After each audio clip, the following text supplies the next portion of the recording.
What's going on, y'all? Tech Me out here, and today I had the opportunity to attend the ZTE event as they unveiled their new Axon M. So a lot of cell phone manufacturers as of late have been focusing on dual cameras, but to me it's like ZTE said, nah, we're gonna put our own little spin on this, and instead of having a dual camera, we're gonna have a dual display.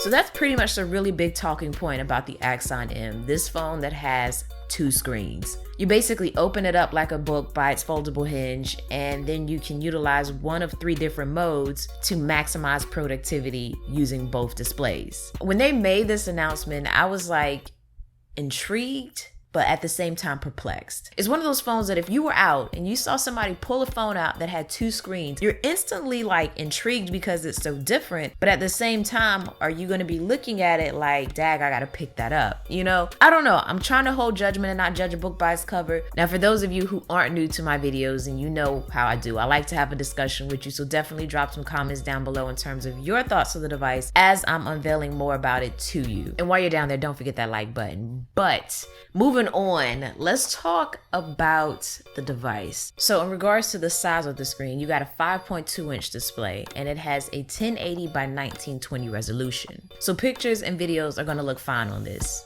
And as for the operating system, it's going to be running Android 7.1 Nougat. But like I said, one of the main things emphasized on this particular phone is the dual displays. So let's talk about them. What can you do with two screens? So basically, ZTE has presented you with three different ways to increase productivity using these screens. So one of the modes in which you can utilize is known as the extended mode. And I think this would be the mode out of all of them that I would probably use the most if I owned this device. So basically what extended mode does is it allows you to run an app across both screens. So this is going to be really useful by giving you somewhat of a computer-like experience or tablet-like experience on a phone. And I say that simply because it's making the screen larger and closer to that of something like a phone or a computer.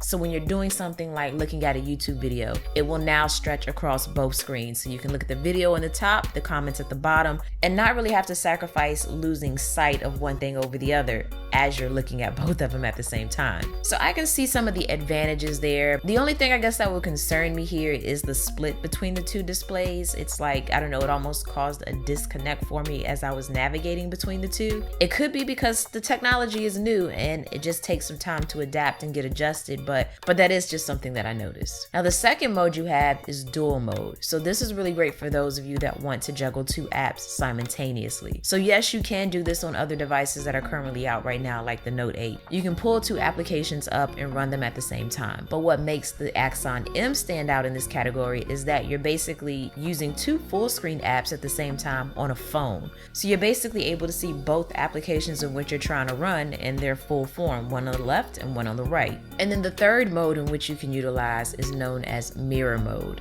So this is going to basically mirror exactly what is on one display onto the other. So this is going to be good in those scenarios like when you're trying to play a game against someone. You can just have you on one side and your friend on the other. Or maybe you're trying to show some pictures or videos to someone. Instead of you both huddling around the same screen, you can now sit on one side and your friend on the other as you mirror the picture or video in which you're looking at on your side than on their side. I think out of all the modes and just kind of hearing about them, that one would probably be the one that I use the least. So the dual display helps out in the area of productivity, but it also is able to take advantage of giving you a better camera as well. So with the Axon M, you have a 20 megapixel front facing camera and a 20 megapixel rear facing camera.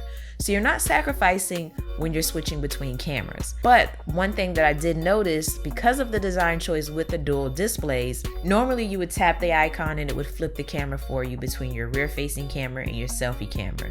But with the Axon M, not only are you tapping the icon, but you're also physically flipping your phone for it to start using the camera that you selected. So it's an extra step, which kind of to me fits in the space of you're now sacrificing ease of use and familiarity to accommodate the option to have a better picture. I don't know. It's one of those things like, is it worth it? The few pictures that I did take on the device turned out pretty good, but you know, of course, to only really tell how good the camera is to test the camera out in-house. So I don't know, we'll see. But that's one thing to consider. Something else to consider as well is the width of the phone itself. So when I stacked it up against my iPhone 8 Plus, it was significantly thicker to the point that it kind of gave me this retro kind of vibe. Like it reminded me, I think, of the LG Envy, I think is what it's called. But the build is solid. It doesn't feel cheap or anything. Like when you open up the phone like a book, it actually feels secure in that position. It doesn't feel flimsy or anything, or that it's gonna break. But then you can collapse it at the same time when you don't need it, and you can turn off the second display so that it doesn't kill your battery as fast. Which, by the way, is a 3180 milliamp battery. Now, port and button wise, at the bottom of the device, it does charge via USB-C, and I believe you have a speaker down here. I'm not quite sure if you have two or just what, but of course it does have speakers. And then along the left hand side is where you will find all of your buttons. So over there you have your SD card slot and SIM tray.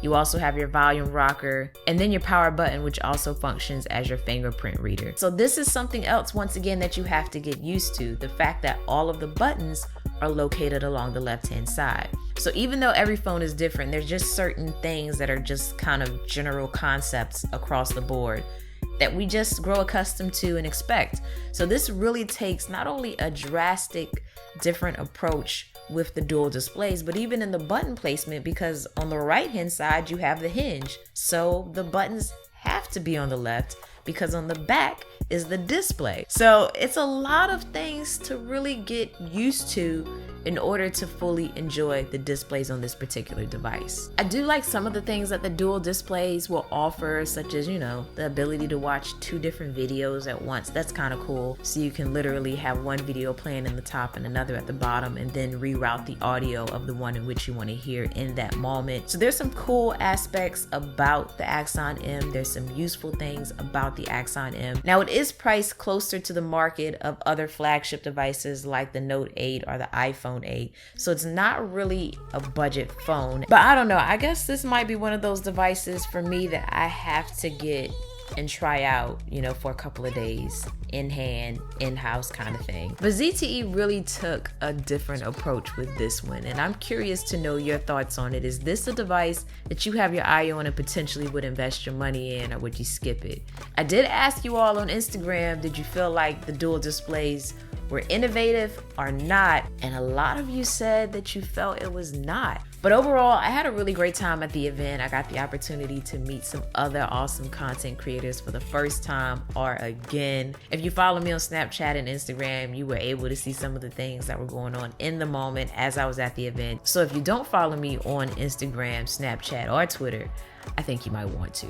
But it was a pretty cool event. Overall, I had a great time, and I'm just really interested to see from here how this device is received by the rest of you all. But with that said, I'm exhausted. I need some sleep. So, as always, thanks for taking the time out to let me tech you out.